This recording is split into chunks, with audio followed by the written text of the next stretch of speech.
देखो, जब प्लांट कोई चीज होती है ना, तो प्लांट करते हुए भी पुलिस कई सारी गलतियां कर देती है। जी। पुलिस ये बोलती है कि उस एरिया में सब लोग आए पर अपनी जायज मजबूरी बता बता कर चले गए, हम कोई भी इंडिपेंडेंट विटनेस नहीं ला पाए। जी। तो कोर्ट से ये बोलते हैं, हाईकोर्ट सुप्रीम कोर्ट ये बोलते हैं कि अगर आप ये स्टेटमेंट देते हो कि वहां पर लोग नहीं थे इसलिए लोग आए और चले गए, तो कोई भी आपका इंडिपेंडेंट विटनेस नहीं बना, तो हम इसको डाउटफुल रिकवरी मानेंगे। ये डाउटफुल है, क्योंकि यही बोलता है कानून कि अगर पुलिस अपनी कोई भी एक्शन को कर रही है और उसमें किसी को बोला कि आप इस केस में विटनेस बने, जी। और वो बनने से मना करता है, जी। तो पुलिस उस पर एक्शन भी तो कर सकती है। जी। तूने एक्शन क्यों नहीं करा उसके ऊपर? इसका मतलब ऐसा कोई आदमी कभी तो टकराया ही नहीं, और तूने जानबूझ के लोगों को इंडिपेंडेंट विटनेस बनाया ही नहीं। जी। मारपीट के मेरी स्टेटमेंट ले ली, और क्या पता किसने कांड किया था वो निकल गया, तूने इसको पकड़ के बिठा लिया। जी। ऐसी चीजें होती है। बहुत होती है सर।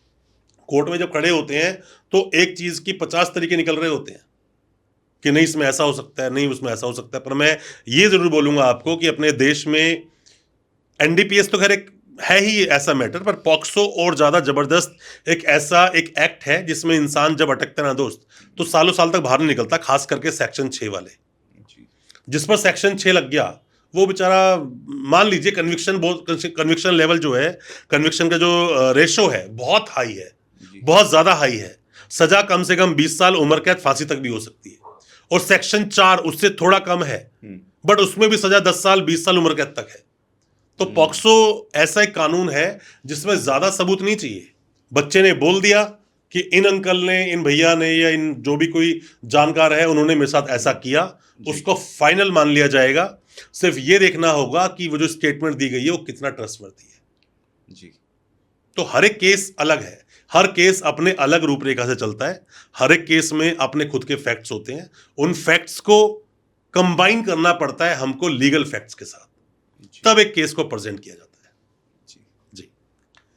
तो सर एक चीज़ और जानना चाहेंगे कि अपने इंडिया में बड़े सारे क्राइम्स होते हैं और कई सारे क्राइम्स को बहुत लाइमलाइट भी मिल जाती है जो कि मीडिया में भी आ जाते हैं और उसके बारे में बात भी होती है, जिसको एक टर्म दिया गया है कि मीडिया ट्रायल्स भी होते हैं। तो क्या मीडिया ट्रायल्स जो होते हैं वो हमारी कोर्ट की जो जजमेंट होती है या उसकी प्रोसीडिंग्स होती है, क्या उसको भी इन्फ्लुएंस करती हैं कभी?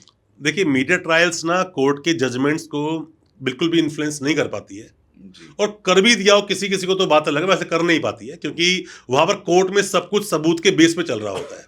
सबूत क्या क्या है, उन सबूत को किस तरह प्रेजेंट किया गया, साथ में ही जो डिफेंस लॉयर है कैसे सवाल पूछे गए, उन सबूत का क्या वर्जन रह गया, क्या अस्तित्व रह गया या बिल्कुल भी अस्तित्व नहीं रहा, इन सबको देखने के बाद एक केस डिसाइड होता है। एक जज साहब जब कोई भी डिसीजन देते हैं ना, तो वो जानते हैं कि अगर मैंने सजा सुनाई तो ये अपील में केस जाएगा, जी। और अगर कोई एविडेंस ही नहीं है तो मैंने सजा कैसे सुना दी इसको, तो मुझसे भी तो पूछ जाएगा ना ऊपर, मेरा प्रमोशन भी रुक सकता है। जी। तो ऐसी बहुत सारी चीजें होती हैं कि ऐसा नहीं होता कि मेरे ट्रायल ने कुछ चला दिया उसके बेस पर ही किसी को कन्विक्शन कर देना, ऐसा नहीं होता। तो सर कई बार ऐसा भी होता है कि दो लोगों के बीच में कोई क्राइम हुआ, कोई आई विटनेस नहीं है, कोई आपको ऐसा क्लू नहीं मिलता है, तो फिर उसको आगे कैसे बढ़ाते हैं? क्योंकि अगर किसी ने शिकायत की कि भाई इन्होंने मेरे साथ इस तरीके से चीज़ की, कोई आई विटनेस नहीं मिला, तो उसको केस को आगे कैसे बढ़ाया जाएगा वहाँ पे? यहाँ 2-3 तरह से एग्जाम्पल देकर समझाता हूँ मैं आपको। जी। एक लड़की बोलती है कि ये मुझे होटल रूम में लेकर गया जी। और इसने मेरे साथ में फोर्सफुली सेक्स किया, जी। फोर्सफुली इंटरकोर्स किया। जी। तो यहाँ तो विटनेस हो ही नहीं सकता ना। जी। बिल्कुल। एक कमरे में क्या हुआ, या तो सीसीटीवी लगा रखा, वो लगाएगा तो और फंसेगा होटल वाला, बिल्कुल तो सही लगा बात कैसे है। रखा है तूने? जी। तो यहाँ पर विटनेस की गवाही अपने आप में विटनेस बन गई। जी। तो ऐसे बहुत सारे मामले हैं। अब मैं एग्जांपल देकर समझाता हूँ, कई बार एग्जांपल मैंने दिया भी है। मर्डर केस और इसमें अटेम्प्ट टू मर्डर में, जिसका मर्डर हो तो मर गया, जी। वहां आई विटनेस कोई है नहीं, जी। सीसीटीवी है नहीं, गवाही कौन दे पता नहीं, कोई भी गवाह नहीं है। जी। सामने वाले पे एक ऑफेंस लगा कि भाई तूने वो अपराध किया है, तूने मर्डर किया है, उसको उठा ले जेल भेज दिया। जी। यहां तो कभी आएगा भी नहीं विटनेस, जी। मर चुका है वो इंसान। जी। अटेम्प्ट टू मर्डर में जिसको चाकू वाकू लगी, गोली वोली लगी, जिसका हाथ पैर काट दिया, वो सामने खड़ा हुआ है। जी। तो स्ट्रॉन्ग केस कौन सा हुआ? अटेम्प्ट टू मर्डर, जी। क्योंकि स्टेटमेंट मिलेगी, गवाही देगा वो गवाह। जी। 302 में गवाह नहीं है, जबकि सीरियस केस कौन सा है? 302। तो सर जरूरी नहीं है कि हर केस में विटनेस होगा। तो मैं वही जानना चाह रहा हूँ कि फिर जस्टिस होएगा कैसे अगर? सर सिर्फ एक ही एविडेंस के आधार पर केस नहीं चलता। जी। आप जब कोई चार्जशीट पढ़ोगे ना, तो list of witnesses list of documents, जी। दो चीज लिखी होती है। लिस्ट ऑफ डॉक्यूमेंट में क्या क्या डॉक्यूमेंट्स आप दिखाओगे, जैसे रेप हुआ, एक कमरे के अंदर क्या हुआ क्या नहीं हुआ वो तो बात अलग है। जी। अब चार्जशीट लगेगी कोर्ट में, चार्जशीट लगने के बाद वकील साहब डिसाइड करेंगे कि उनका डिफेंस क्या होगा। अब वो कहते हैं कि भाई ये तो कंसेंट का मामला है और मेडिकल में कुछ आया ही नहीं, जी। तो कंसेंट भी क्यों लेना, जी। फिर तो ये बोलना है कुछ हुआ ही नहीं। जी। अगर कुछ आया तो कंसेंट पे जाना है, कुछ आया ही नहीं तो कुछ हुआ ही नहीं। बड़ी सिंपल सी बात होगी ना यहां पर। जी। जी। अब उसी तरह से मान लीजिए कि 307 का मामला है, एक आदमी के चोट वोट लगी, एक आदमी के चोट बिल्कुल भी नहीं लगी, जी। तो क्या वो अटेम्प्ट टू मर्डर नहीं होगा? होगा, क्यों? सामने वाले ने अटेम्प्ट किया उसको मारने के लिए, पर वो मरा नहीं, बच गया, चोट भी नहीं लगी, खरोच भी नहीं आई, फिर भी वो अटेम्प्ट टू मर्डर में केस काउंट किया जा सकता है।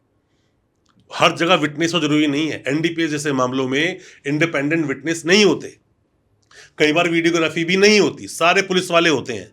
और पुलिस वालों की जो विटनेस, जब वो विटनेस बनते हैं, स्टेटमेंट जो होती है वो हमेशा डाउटफुल मानता है कोई भी कोर्ट। जी।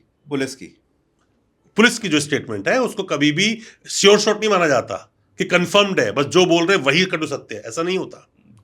ऐसा अगर होगा तो हर बंदा जेल में पड़ा रहेगा, बाहर कहां से निकलेगा वो? तो एक वकील साहब जब कोई डिफेंस तैयार करते हैं, चीटिंग का मामला, मान लीजिए चीटिंग का मामला है, आपसे मैंने चीटिंग करी, मैंने 10-20 लाख रुपए आपसे ऐंठ लिया कि मैं आपको प्लॉट बेचूंगा, पेपर में सब कुछ दिखा दिए, इसमें कोई विटनेस थोड़ी है। पर वो विटनेस कौन है? जो पेपर आपसे मिला मुझे, पेपर आपके फोन में था, मतलब फॉर्ज डॉक्यूमेंट है।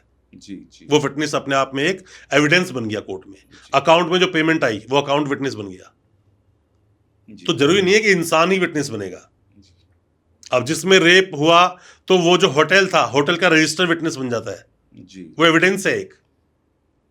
जिसने एंट्री की होगी वो बन जाता है। पेमेंट अकाउंट से की होगी, पेमेंट की लड़की ने अपने अकाउंट से, जाके एंट्री भी खुद कर रही है, पहला नाम भी मेरा ही लिखा, पहला साइन भी उसी का है, तो भाई रेप थोड़ी हो सकता है ये। कंसेंट बड़ा क्लियर दिख रहा है। राइट। आप जब केस के अंदर डीप में घुसते हो ना सर, तो घुसते घुसते पता चलता है। एक आदमी बोलता है इस बंदे ने मुझे फेंक कर चाकू मारा, बस छू के निकल गया वरना मर जाता। वो अकेला बोलने वाला अपनी स्टेटमेंट दे रहा है, ना कोई विटनेस, ना कोई सीसीटीवी, ना उसके खरोच। तो क्या इसकी बात को मानकर पुलिस सामने वाले उठा के जेल में डाल देगी? नहीं डाल पाएगी। उसी तरह कोई बंदा बोलता है, आपके इल्जाम आ गया कि भाई बाहर एक बंदा लॉकी नाम का बंदा घूम रहा, तुमने उसको मर्डर करके आए हो तुम। अरे मर्डर करके आया हूं तो कनेक्ट तो करोगे।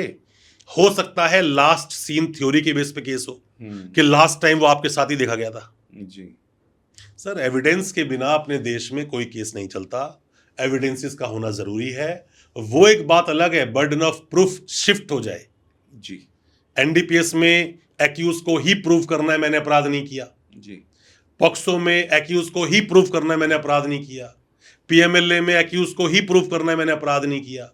तो ये बातें बहुत जगह फिट हो जाती हैं, पर जरूरी नहीं है उस चीज के लिए कि बस शक मिला उठा लो जेल भेज दो, ऐसा नहीं होता।